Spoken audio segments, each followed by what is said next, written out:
안녕하세요. 이번 뉴스 기사를 보면서 한국에는 정말 인재가 많구나라는 생각이 들었습니다. 저번에는 전 FDA 심사관 그리고 서울대 교수로 있는 분이 코멘트를 했다면은 이번에는 FDA 부국장이 코멘트를 했습니다. 그리고 FDA 심사관, FDA 부국장 모두 다 HLB와 똑같은 발언을 한 것을 볼 수 있겠습니다. 바로 FDA 프리-NDA 미팅은 신약허가 여부와 무관하다. HLB가 그동안 주장했던 거랑 똑같다라는 것을 알 수가 있죠. 그리고 사막 속의 오아시스와 같은 발언, 1차 지표 미달성에도 허가 가능성 있다. 이것을 일반 사람이 말한 게 아니죠. 전 FDA 부국장이 말한 것입니다.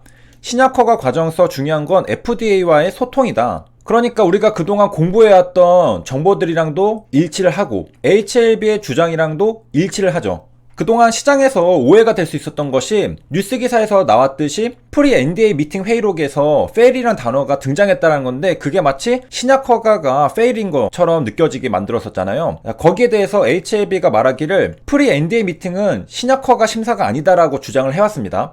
그와 마찬가지로 미국 FDA 부국장도 프리 NDA 미팅은 신약 허가 여부랑 무관하다고 했습니다. 관련이 없다라는 것이죠. 그러니까 정식 심사가 들어가지도 않았는데 신약 허가가 잘 되고 있다, 잘못되고 있다를 말할 수가 없다라는 것입니다. 그러니까 프리 NDA 미팅에서 fail이란 단어가 나왔던 것은 HLB가 주장했던 것처럼 OS 통계적 유의미성을 확보하는데 도달하지 못했다라고 말했던 표현, 거기에 사용된 거라고 생각하면 되겠습니다. 그리고 이러한 사실은 새롭게 알려진 게 아니라 이미 2019년 6.27 때 HLB에서 밝힌 거죠. 그러니까 회사에서 숨겼던 정보가 아니라 이미 알려져 있던 사실을 다시 한번 FDA와 프리-NDA 미팅 때 얘기를 했다. 그런 사실이고요. 자, 뉴스 기사를 같이 보도록 하겠습니다. 자, 안혜영 박사님의 경력을 보면요. 한국인 최초입니다. 미국 식품의약국 FDA 부국장을 영임했는데 그 경력상으로는 끝판왕이라고 볼 수 있겠습니다. 지금 HLB 관련해서 사건이 터지니까 여기저기서 진정한 전문가들이 나오고 있습니다. 어중간한 제약업계에 종사하는 분이 아니라 실제 심사를 하는 기관에 있었던 진정한 전문가들이 나와서 이야기를 하는 걸 보면은 HLB를 응원하고자 하는 마음이 있지 않을까 그런 생각들이 듭니다. HLB가 성공을 하면은 한국에서 최초로 항암제 신약을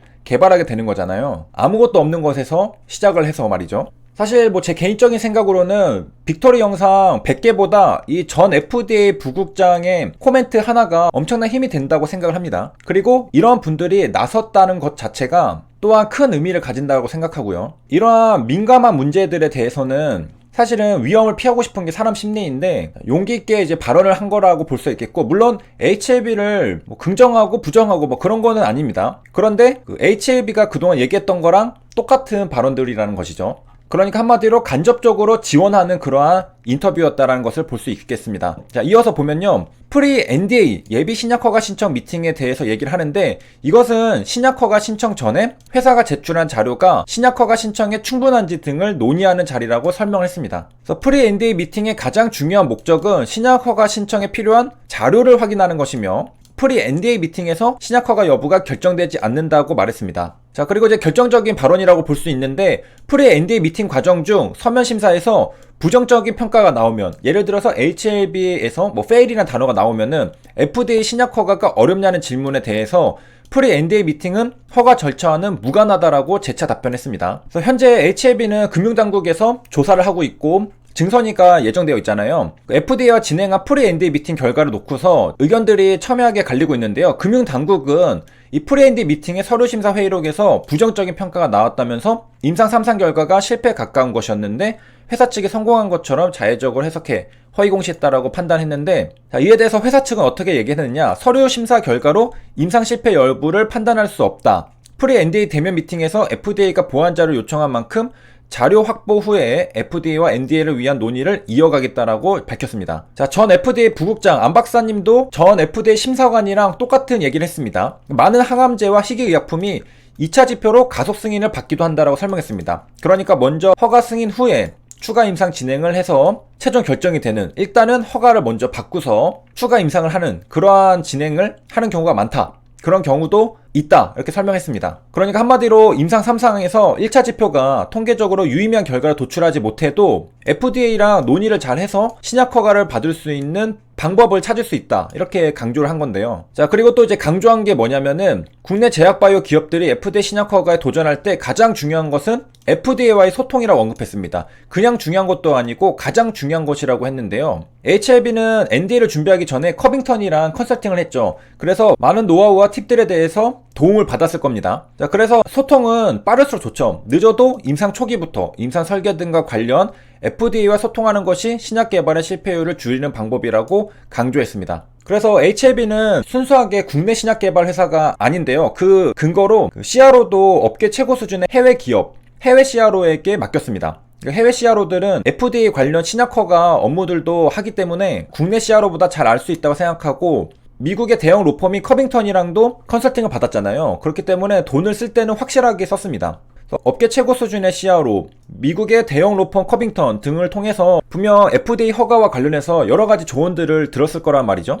그러니까 순수 국내에 한국인들이 머리를 맞대고서 생각한 게 아니라 신약 개발하는 과정 중에서 그 전문가들에게 도움을 요청을 했던 겁니다. 자, 그런 만큼 FDA와의 소통 관련해서도 잘 해나갈 거라고 생각할 수 있는 그런 근거들이 조금은 있고요. 자, 그래서 이제 안 박사의 이력을 정리를 해줬는데, 대표적인 의약품 인허가 전문가로 꼽힌다. 인허가 전문가니까 우리가 신뢰도가 엄청나게 더 올라가죠. 물론 전 FDA 부국장이라는 것만으로도 이미 끝판왕입니다. 1990년대 미국 FDA 의약품평가연구센터 CDER에서 임상양리학국에 근무했고, 2006년에는 한국인 최초로 FDA 부국장 자리에 올라서 2017년에 임기를 마쳤으니까 10년이 넘었습니다. 그러니까 단순히 경력이 1, 2년 하고서 FDA 전 부국장이다 이게 아니라 10년 동안 근무를 했으니까 이미 업계 최고 수준의 전문가라는 것을 우리가 한 번 더 확인할 수 있겠습니다. 자, 그리고 이분이 FDA 프리-NDA 미팅은 신약 허가 여부와 무관하다. 1차 지표 미달성에도 허가 가능성이 있다. 자, 이렇게 말을 했습니다. 자, 그래서 다음 시간에는 조금 더 자세한 내용들을 보고요. 자, 프리-NDA 미팅에 대해서 정리를 하면서 마치도록 하겠습니다.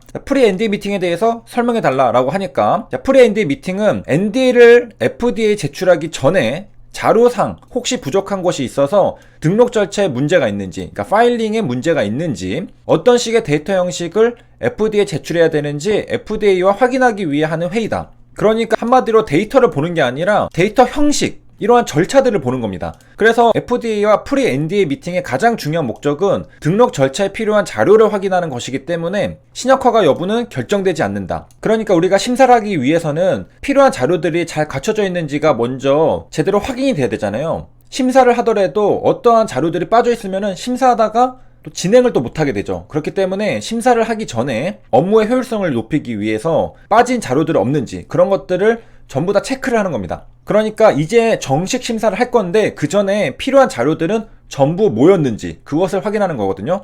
그래서 빠진 자료들 있으면 이런 것들 채워줘라. 그러면 우리가 NDA 신청 때 정식 심사를 하겠다, 이렇게 되는 거거든요. 그러니까 정식 심사가 아니니까 신약 허가 여부는 결정되지 않는 거죠. 필요한 자료들이 뭐였는지를 확인하는 것이기 때문에. 우리가 법에서도 비슷한 걸 볼 수 있겠습니다. 자료들이 제대로 구비가 안 되면은 그냥 각하받잖아요. 검토조차 안 합니다. 그러니까 적절한 요건이 갖춰져 가지고 제출을 해야지 이제 검토를 해볼 수가 있겠지. 필요한 자료들도 다 빠져 있고 그러면은 검토 자체를 못 하죠. 그러니까 한마디로 요약을 하면은 프리 NDA 때는 데이터에 대한 어떤 판단을 내리지 않는다. 데이터가 뭐였는지를 확인하는 거지, 데이터가 효능이 어떻고 부작용이 어떻고 그래서 뭐 허가를 내줄 수가 있고 없고 이런 거를 판단하는 게 아니라는 거죠. 단지 등록 절차에 필요한 자료를 확인하는 거다. 그러면은 이제 정식 심사는 뭐냐? 정식 심사는 언제 되는 거냐? NDA가 제출되고 시작하는 겁니다. 그래서 NDA 등록 절차 후 6개월, 10개월의 철저한 자료 심사를 거쳐서 신약 허가 여부가 결정되는 겁니다. 그래서 프리 NDA까지는 정식 심사가 이루어지지 않는다라는 것입니다.